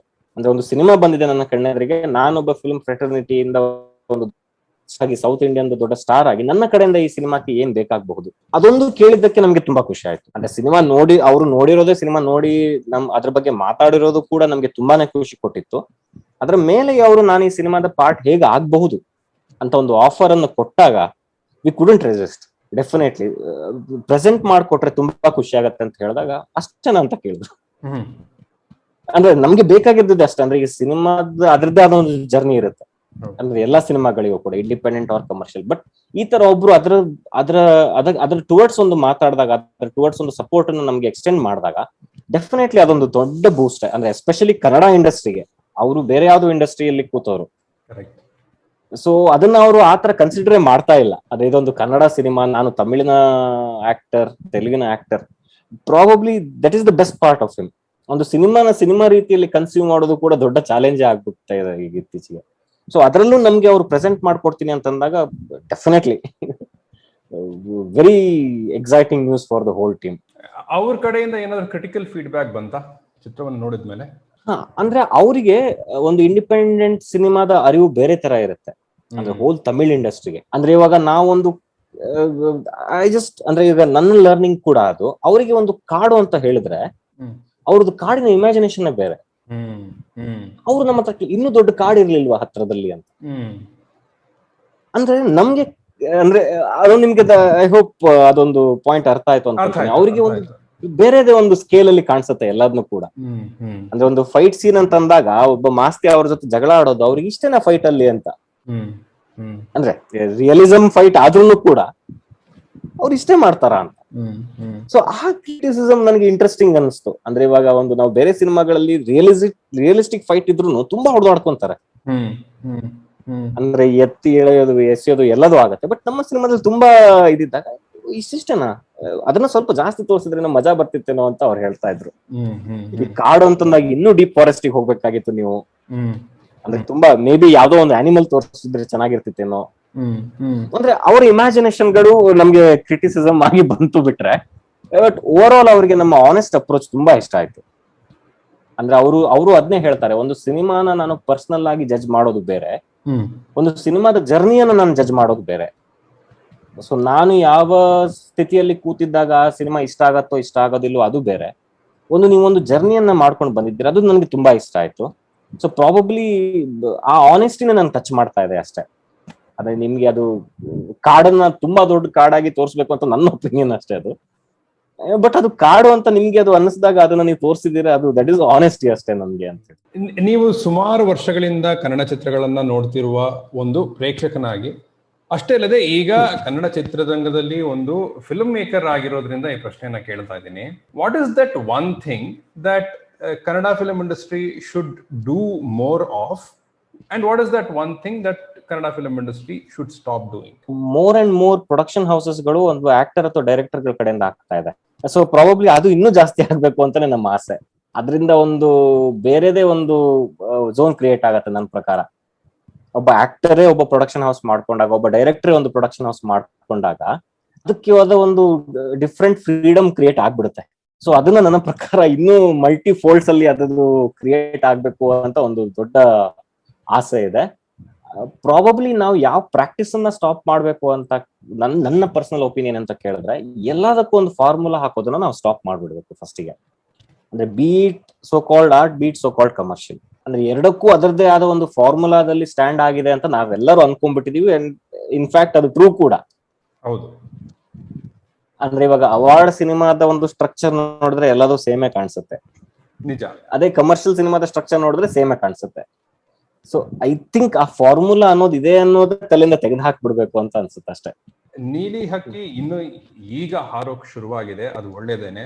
ಅದು ಫೆಸ್ಟಿವಲ್ ಸರ್ಕ್ಯೂಟ್ಸ್ ರೌಂಡ್ ಎಲ್ಲ ಮುಗಿಸ್ಕೊಂಡು ಬಂದು OTT ರಿಲೀಸ್ ಆಗಲಿ. ಬಟ್ ಇಷ್ಟರಲ್ಲೇ ನೀವು ನಿಮ್ಮ ಮುಂದಿನ ಚಿತ್ರವನ್ನ ಬರೆಯೋಕ್ ಶುರು ಮಾಡೋದಾಗ್ಲಿ ಅಥವಾ ಅದ್ರ ಬಗ್ಗೆ ಯೋಚನೆ ಮಾಡೋದಾಗ್ಲಿ, ಹಾಗೇನೆ ಮುಂದಕ್ಕೆ ಏನ್ ಮಾಡ್ಬೇಕು ಅನ್ನೋದಾಗ್ಲಿ, ಅದನ್ನೆಲ್ಲ ಯೋಚನೆ ಮಾಡೋಕೆ ಶುರು ಮಾಡಿದೀರಾ? ಖಂಡಿತ. ಅಂದ್ರೆ ಈ ಮಲ್ಟಿಪಲ್ ಲಾಕ್ ಡೌನ್ಸ್ ಗಳಿಂದ ಒಂದು ಅಡ್ವಾಂಟೇಜ್ ಏನು ಅಂತ ಕೇಳಿದ್ರೆ, ಓಕೆ ಇನ್ನೇನು ಮುಂದೆ ಅನ್ನೋದು ಒಂದು ಪ್ರಶ್ನೆಯಾಗಿ ಹುಟ್ಕೊಂಡು ಅದಕ್ಕೆ ಉತ್ತರ ಕಂಡಿಡ್ಕೊಳ್ಳೇಬೇಕಾಗ್ತಾ ಇರುತ್ತೆ. ಸೊ ಈ ಒಂದು ಕತೆ ಅನ್ನೋದು ಕಾನ್ಸ್ಟೆಂಟ್ ಆಗಿ ಬರ್ತಾನೆ ಇರುತ್ತೆ. ಅಂದ್ರೆ ಒಬ್ಬ ಪ್ರಾಬಬ್ಲಿ ಫಿಲ್ಮ್ ಮೇಕರ್ ಗಳಿಗೆ ಒಂದಿಷ್ಟು ಯೋಚನೆಗಳಂತೂ ಹುಟ್ಕೊಳ್ತಾ ಇರುತ್ತೆ. ಬಟ್ ಅಟ್ ಒನ್ ಪಾಯಿಂಟ್ ಅದಕ್ಕೊಂದು ಹುಕ್ ಆಗ್ಬಿಡುತ್ತೆ ಒಂದು ಕತೆಗೆ. ಸೊ ಅದನ್ನ ನಾನು ಬರೆದು ಆಲ್ಮೋಸ್ಟ್ ಐ ಥಿಂಕ್ ಈಗ 6 months ಮುಂಚೆಯಿಂದನೇ ಒಂದು ಕಥೆಯನ್ನ ಬರೆಯೋಕೆ ಸ್ಟಾರ್ಟ್ ಮಾಡಿ ಅದು ಆಲ್ಮೋಸ್ಟ್ ಒಂದು ಸೆಕೆಂಡ್ ಡ್ರಾಫ್ಟ್ ಹಂತದಲ್ಲಂತೂ ಖಂಡಿತ ಇದೆ. ಸೊ ಬಟ್ ಅದನ್ನ ಮುಂದುವರ್ಸಕ್ಕೆ ನನಗೆ ಒಂದು ಏನ್ ಹೆದರಿಕೆ ಅಂತ ಕೇಳಿದ್ರೆ, ಈ ಸ್ವಿಚ್ ಆನ್ ಆಗ್ತಾ ಇರೋದ್ರಿಂದ ಕಂಪ್ಲೀಟ್ ಇಂಡಸ್ಟ್ರಿ. ಅಂದ್ರೆ ಈಗ ಒಂದು ಪ್ರಾಜೆಕ್ಟ್ ಸ್ಟಾರ್ಟ್ ಮಾಡಿ ಒಂದು ಸ್ಟಾಪ್ ಆಗೋದು ತುಂಬಾ ಡಿಮೋಟಿವೇಟಿಂಗ್. ಅಂದ್ರೆ ಎಸ್ಪೆಷಲಿ ಫಿಲ್ಮ್ ಮೇಕರ್ ಗಳಿಗೆ ತುಂಬಾ ಡಿಮೋಟಿವೇಟಿಂಗ್ ಆಗ್ಬಿಡುತ್ತೆ ಒಂದು ಇದಾಗೋದು. ಸೊ ಅದಕ್ಕೆ ನಾವು ಎಲ್ಲರೂ ಏನಕ್ಕೆ ವೇಟ್ ಮಾಡ್ತಾ ಇದೀವಿ ಅಂತ ಕೇಳಿದ್ರೆ, ಯಾವಾಗ ಕಂಪ್ಲೀಟ್ ಸಿಚುವೇಶನ್ ತಿಳಿಯಾಗಿ ಇನ್ನು ಬರಲ್ಲ ಅಂತ ನಾವೊಂದು ನಮ್ಗೆ ಹೇಳ್ಕೊಂಡು ಸಮಾಧಾನ ಪಟ್ಕೊಂತೀವಿ, ಅಲ್ಲಿ ತನಕ ಪ್ರಾಜೆಕ್ಟ್ ಸ್ಟಾರ್ಟ್ ಮಾಡೋದು ಸ್ವಲ್ಪ ಡೌಟ್ಫುಲ್ ಅಂತಾನೆ ಅನಿಸ್ತಾ ಇದೆ. But we are all ready for it. But ಈಗ ಅನೌನ್ಸ್ ಮಾಡಿದ ಮೇಲೆ ನಮ್ಗೆ ಮುಗಿಸೋ ತನಕ ಅದನ್ನ ಸುಮ್ನೆ ಕೂತ್ಕೊಳಕ್ ಆಗಲ್ಲ. ಹೌದೌದು, ಪದೇ ಬ್ರೇಕ್ಗಳು ಬಿದ್ರೆ ಟ್ರೂ. ಅಂದ್ರೆ ಇದು ತುಂಬಾ ಬೇರೆ ತರದ ಪ್ರಾಸೆಸ್ ಆಗ್ಬಿಡುತ್ತೆ. ಅಂದ್ರೆ ಇನ್ನೂ ತನಕ ಈ ಸಿಚುವೇಶನ್ ಗಳನ್ನ ನಾವು ನೋಡದೇ ಇರೋ ಕಾರಣ ಅದು ಮಾರಲಿ ತುಂಬಾ ಎಫೆಕ್ಟ್ ಆಗ್ಬಿಡುತ್ತೆ ಒಂದು ಟೀಮಿಗೆ. ಸೊ ಆದ ಕಾರಣಗಳಿಂದನೇ ರೆಡಿ ಇರೋ ಪ್ರಾಜೆಕ್ಟ್ ಅನ್ನ ಅಥವಾ ಮುಂದೆ ತಗೊಂಡು ಹೋಗುವಂತ ಪ್ರಾಜೆಕ್ಟ್ ಅನ್ನ ಸದ್ಯಕ್ಕೆ ಪಾಸ್ ಮಾಡಲ್ಲಿ ಇಟ್ಟಿದೀವಿ. But definitely we are working towards building a production house brand. ನಾವೇ ಪ್ರೊಡ್ಯೂಸ್ ಮಾಡ್ಕೊಂಡಿರೋದ್ರಿಂದ ನಮ್ಗೆ ಅದನ್ನ ಒಂದು ಬ್ರ್ಯಾಂಡ್ ಆಗಿ ಕ್ರಿಯೇಟ್ ಮಾಡಿ ಅದ್ರ ಥ್ರೂ ರೀಜನಲ್ ಸಿನಿಮಾಗಳಿಗೆ ಎಷ್ಟಾಗತ್ತೋ ನಮ್ ಕಡೆಯಿಂದ ಸಪೋರ್ಟ್ ಕೊಡ್ಬೇಕು ಅಂತ ಪ್ಲಾನ್ ಮಾಡ್ತಾ ಇದೀವಿ ಸದ್ಯಕ್ಕೆ. ಸೊ ಅದೊಂದು ಕೂಡ ಪ್ರೊಸೆಸ್ ಪ್ಯಾರಲಲ್ಲಿ ನಡೀತಾ ಇದೆ. ಅಂದ್ರೆ ಯಾರಾದ್ರೂ ಈಗ ನಮ್ಮ ಕರ್ನಾಟಕದಲ್ಲಿ ಕನ್ನಡ ಒಂದೇ ಅಲ್ಲ, ಅಲ್ಲಿ ತುಳು ಇದೆ, ಕೊಡವ ಇದೆ, ಕೊಂಕಣಿ ಇದೆ. ಸೊ ಈ ತರದ್ದು ತುಂಬಾ ಲ್ಯಾಂಗ್ವೇಜಸ್ ಗಳಿದೆ. ಅದರಲ್ಲಿ ಯಾರು ಸಿನಿಮಾ ಮಾಡೋಕೆ ಮುಂದೆ ಬರ್ತಾ ಇಲ್ಲ. ಅಂದ್ರೆ ಈಗ ತುಳು ಇಂಡಸ್ಟ್ರಿ ಆಫ್ ಕೋರ್ಸ್ ಅದು ಬೇರೆ ತರದ ಸ್ಟ್ಯಾಂಡ್ ಅಲ್ಲಿ ನಿಂತ್ಕೊಂಡಿದೆ. ಬಟ್ ಈ ಕೊಂಕಣಿ ಸಿನಿಮಾ ಅನ್ನೋದು ನಮ್ಗೆ ಯಾರಿಗೂ ಗೊತ್ತಿಲ್ಲ ಅನ್ನೋ ಒಂದು ಲ್ಯಾಂಗ್ವೇಜಸ್ ನ ನಾವು ಹೊರಗಡೆ, ಅಂದ್ರೆ it could be short, it could be documentary, ಅದ್ ಯಾವ್ದೇ ತರದ ಒಂದು ಮೀಡಿಯಂ ಇದಾಗಿರ್ಲಿ, ಫಾರ್ಮ್ಯಾಟ್ ಆಗಿರ್ಲಿ, ಬಟ್ ಅದನ್ನ ಸಪೋರ್ಟ್ ಮಾಡ್ಬೇಕು ಅಂತ ನನಗೆ ತುಂಬಾ ಆಸೆ ಇದೆ. ಅಂದ್ರೆ ವೆರಿ ರೀಜನಲಿ ಬೇಸ್ಡ್ ಸಿನಿಮಾಸ್ಗಳು, ಆ ರೀಜನಲ್ ಸ್ಟೋರೀಸ್ ಗಳಲ್ಲಿ ಹೇಳೋ ಮಜಾ ಒಂದು ಕಂಡ್ಕೊಂಡಾಗ ಒಂದು ಮತ್ತೊಂದು ಕೂಡ ಅದೇ ತರದ ಸ್ಟೋರಿ ಅನ್ನೋದಕ್ಕಿಂತ ಅದೇ ಫ್ಲೇವರ್ ನ ಹೊರಗಡೆ ತರಬೇಕು ಅಂತ ಅನ್ಸ್ಬಿಡುತ್ತೆ. So definitely again minimalistic characters ಗಳು, ಅಗೇನ್ ಸಟಲ್ ಡ್ರಾಮಾ. ಸೊ ಆ ತರದ್ದೇ ಕಥೆಯನ್ನ ಕೂಡ ರೆಡಿ ಮಾಡ್ಕೊಂಡಿದೀವಿ. ಬಟ್ ಅದೊಂದು ಬ್ರಿಡ್ಜ್ ಸಿನಿಮಾ ಕಡೆ ಟುವರ್ಡ್ಸ್ ಹೊರಡುವಂತ ಸಿಚುವೇಶನ್ಗಳಿದೆ ಈಗ. ಅಂದ್ರೆ ಇವಾಗ ನಾವು ಅದನ್ನ ಒಂದು ಪ್ರಾಜೆಕ್ಟ್ ಅನ್ನ ಪೋರ್ಟ್ರೇ ಮಾಡ್ಕೋಬೇಕಾದ್ರೆ ಈ ಇಂಡಿಪೆಂಡೆಂಟ್ ಸಿನಿಮಾ ಅಂತ ಬಂದಾಗ ಒಂದು ಕ್ಯಾಟಗರಿ ಅಂತ ಕ್ರಿಯೇಟ್ ಆಗೋಗ್ಬಿಡುತ್ತೆ. ಅದಕ್ಕೆ ಒಂದು ಸಿನಿಮಾ ಅಂತ ಪೋರ್ಟ್ರೇ ಮಾಡ್ಕೊಳ್ಳೋದು ತುಂಬಾ ಕಷ್ಟ ಆಗ್ಬಿಡುತ್ತೆ. ನಮ್ಮಂತ ಒಂದು ಸಿನಿಮಾನ ಈ ತರ ಮಾಡಿ ನೆಕ್ಸ್ಟ್ ಸಿನಿಮಾನ ನಾನು ಕಮರ್ಷಿಯಲಿ ಓರಿಯೆಂಟೆಡ್ ಸಿನಿಮಾ ಮಾಡ್ತೀನಿ ಅಂದ್ಕೊಳ್ಳೋದು ತುಂಬಾ ಕನ್ವಿನ್ಸ್ ಮಾಡೋದು ಕೂಡ ಕಷ್ಟ ಆಗ್ಬಿಡುತ್ತೆ. ಸೊ ಆ ಕಾರಣದಿಂದ ಇದಕ್ಕೆ ನಾವು ಏನನ್ನೂ ಹೇಳದೇನೆ ಸಿನಿಮಾ ಶೂಟಿಂಗ್ ಮಾಡಿ ಮುಗಿಸಿ ತಂದು ಮುಂದೆ ಇಡೋಣ ಅಂತ ಟ್ರೈ ಮಾಡ್ತಾ ಇದೀವಿ. ಅಂದ್ರೆ ಇದಕ್ಕೆ ಪ್ರಿಸಂಪ್ಷನ್ಸ್ ಗಳನ್ನು ನಾವು ಮಾಡ್ಕೊಳ್ಳೋದು ಬೇಡ, ಅದೇ ರೀತಿ ಬೇರೆಯವರಿಗೂ ಇದು ಯಾವ ತರ ಸಿನಿಮಾ ಅನ್ನೋದನ್ನ ಮುಂಚಿತವಾಗಿ ಅದಕ್ಕೊಂದು ಬ್ರ್ಯಾಂಡಿಂಗ್ ಕೊಡೋದು ಬೇಡ ಅಂತ ತುಂಬಾ ಅನ್ನಿಸ್ತಾ ಇದೆ. ಅಂದ್ರೆ ಆನೆಸ್ಟ್ಲಿ ಸ್ಪೀಕಿಂಗ್ ಅಂದ್ರೆ ಒಂದು ಹಣ್ಣು ಆ ಮರದಿಂದ ದೂರ ಬೀಳಲ್ಲ. ಸೊ ಅದೇ ಸಿಚುವೇಶನ್ ಅಲ್ಲಿಂತೂ ಖಂಡಿತ ಇದೀವಿ. ಬಟ್ ಆ ಹಣ್ಣು ಎಲ್ಲರಿಗೂ ಕಾಣಿಸೋ ತರ ಆದ್ರೂ ಇರ್ಬೇಕು ಅನ್ನೋದೇ ಆಸೆ ಅಷ್ಟೇ. ಎಲ್ಲಿ ಬಿದ್ದಿದೆ ಅಂತ ಹೋಗಿ ಅವ್ರು ನೋಡಿ ಅದನ್ನ ತಕೊಂಡ್ ತಿಂದ್ರೆ ಆಯ್ತು ಅಂತ ಅಷ್ಟೇ. ಶೋರ್. ನಿಮ್ಮ ಎಲ್ಲಾ ಫಸ್ಟ್ ಆಫ್ ಆಲ್ ನೀಲಿ ಹಕ್ಕಿನೇ ಇನ್ನೂ ಮೇಲಕ್ಕೆ ಹಾರ್ಲಿ, ಅಂಡ್ ನಿಮ್ಮ ಎಲ್ಲಾ ಪ್ರಾಜೆಕ್ಟ್ಸ್, ಮುಂದಿನ ಪ್ರಾಜೆಕ್ಟ್ಸ್ ಕೂಡ all the very best. Thank you Kairam, thank you very much.